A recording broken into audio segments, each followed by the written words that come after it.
একটা প্রশ্ন আসতে পারেন আপনাদের মধ্যে যে আল্লাহ নবী সাল্লাল্লাহু আলাইহি ওয়াসাল্লামকে কেন জাদু করা হলো, এটা অন্য সাহাবীর ক্ষেত্রে না কেন, স্বয়ং নবীকে কেন? কারণ ইহুদিরা নবীদেরকে হত্যা করা জাতি, ইহুদিরা নবীদেরকে হত্যা করার জাতি। এর আগে নবী সাল্লাল্লাহু আলাইহি ওয়াসাল্লামকে হত্যার অন্য চেষ্টা করা হয়েছে, তাকে তো মোটামুটি 15-16 বার হত্যার চেষ্টা করা হয়েছে। তার মধ্যে একবার বনু এই নাজির তাকে উপর থেকে পাথর ফেলে হত্যা করার চেষ্টা করেছিল। তারপরে খায়বারের সময় তাকে ওই বকরির রানের সাথে বিষ মিশিয়ে হত্যা করার চেষ্টা করা হয়েছে, বকরির রানের সামনের অংশের সাথে বিষ মিশিয়ে খেতে দেওয়া হয়েছিল। কোনো অবস্থায় যখন কোনো কাজ হচ্ছিল না তখনই তারা এই অস্ত্র বেছে নেয়, দূর থেকে জাদু করা, হ্যাঁ, তন্ত্রমন্ত্র দিয়ে জাদু করা, যাতে সাপও মরে লাঠিও না ভাঙে। অনেকটা এমন বিষয় যে আপনার শত্রুকে আপনি চিনতেও পারবেন না, কিন্তু আপনি ক্ষতিগ্রস্ত হচ্ছেন। দেখবেন সম্পত্তি নিয়ে ক্যাচাল, তারপরে খুব পারিবারিক ক্যাচাল, কিন্তু সামনাসামনি আপনার সাথে লড়ার মতো তার সেই কলিজা নাই, কিন্তু পিছন থেকে কিন্তু আপনাকে জাদু করলে বা সেহের আইন হাসাতে গেলে তখন আপনি ক্ষতিগ্রস্ত হচ্ছেন, আপনি চিনতেও পারছেন না কে আপনার ক্ষতি করছে। এটা তো অদৃশ্যের জগৎ, আপনি দেখতে পাচ্ছেন না। ঠিক আছে, এখানে প্রাসঙ্গিক একটা কথা বলে দিই, যারা এই কাজগুলো করে তারা একটা পরম্পরা মেনটেন করে এই কাজগুলো করে। কারণ ইবলিসের হায়াত অনেক লম্বা, সে পৃথিবীর ইতিহাস জানে কখন কোথায় কি হয়েছে। সে ভবিষ্যৎ হয়তো জানে না, অতীত সে জানে যে কখন কোথায় কি হয়েছে।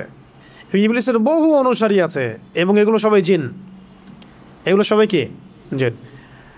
আমাদের একজন স্কলারকে দেখলাম সেদিন, শোনেন এটা আবার অন্যভাবে নিয়েন না কথাটা, আমাদের একজন স্কলারকে আমরা দেখলাম যে উনি কোনো একটা বয়ানে বলছেন, আমি নাম মেনশন করছি না, যে আমি যে বয়ান করছি আমার বয়ানের মধ্যে অনেক জিন শ্রোতাও আছে, উনি বললেন এক জায়গায়। তো দেখলাম অনলাইনে খুব ট্রল করলো তাকে নিয়ে কয়েকজন, এই দেখো কি বলতেছে, উদ্ভট কথা। কিন্তু তিনি যা বলেছেন এটা সত্য হতেই পারে, দার্সে জিন বসতেও পারে, মসজিদে নামাজে জিনরা নামাজ পড়তেই পারে। রাসূলুল্লাহ সাল্লাল্লাহু আলাইহি ওয়াসাল্লাম তায়েফ থেকে যখন তাকে তাড়িয়ে দেওয়া হয়েছে, নির্মমভাবে নির্যাতন করা হয়েছে, কারনুল মঞ্জিল নামক জায়গায় তিনি নামাজ পড়ছিলেন, জিনরা তার তেলাওয়াত শুনে ইসলাম কবুল করেছে। তো এখন ভালো জিন আছে না, ভালো জিনও আছে, অনেক জিন আছে আপনাকে মহব্বত করতে পারে কি ভাই অনেক জিন আছে আপনাকে মহব্বতও করতে পারে।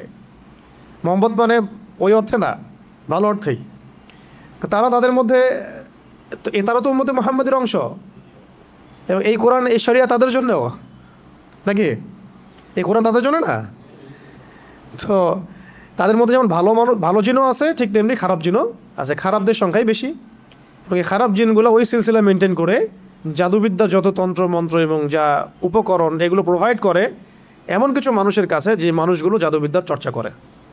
মনে রাখবেন, জাদু কখনো জিনের সাহায্য ছাড়া করা সম্ভব না, জাদু কখনো জিনের সাহায্য ছাড়া করা সম্ভব না। তন্ত্রমন্ত্র দিয়ে তারা জিনকে তাবে করে, বশ করে, এবং সেই জিনের ইবাদত করা তারা শুরু করে, জিনের জন্য নজর করে, জিনের জন্য মানত করে, জিনের জন্য পশু কুরবানি করে, জিনকে সেজদা করে, মানে জিনকে পাওয়ার চেষ্টা করে তারা। এবং জিনদেরকে আল্লাহ পাক কিছু ক্ষমতা দিয়েছেন, যে ক্ষমতাগুলো একটু এক্সট্রাঅর্ডিনারি আমাদের চাইতে।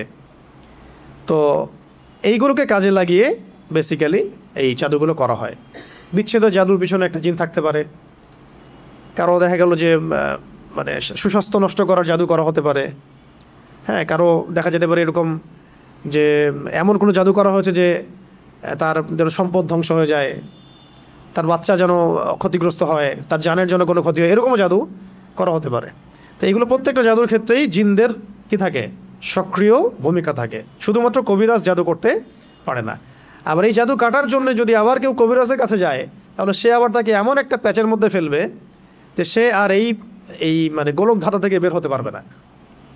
তখন একজনকে দ্বারা আরেকজনকে তারা দমানোর চেষ্টা করে, একজনকে দ্বারা জিনকে থামানোর চেষ্টা করে। কিন্তু এই পুরো ফিতনাটাকে মোকাবেলা করতে পারে শুধুমাত্র কোরআনের আয়াত এবং রাসূল সাল্লাল্লাহু আলাইহি ওয়াসাল্লামের শেখানো আমল এবং রুকিয়া এবং সহিহ মাসনুন তরিকাগুলো। বাকি তরিকাগুলোতে গেলেই সে শিরকে লিপ্ত হয়ে যেতে পারে, বেদাতে লিপ্ত হতে পারে, কুফরিতে লিপ্ত হতে পারে, অথবা হারামে তো লিপ্ত হবেই নিশ্চিত, এবং আল্লাহর সাথে শিরক হয়ে যেতে পারে।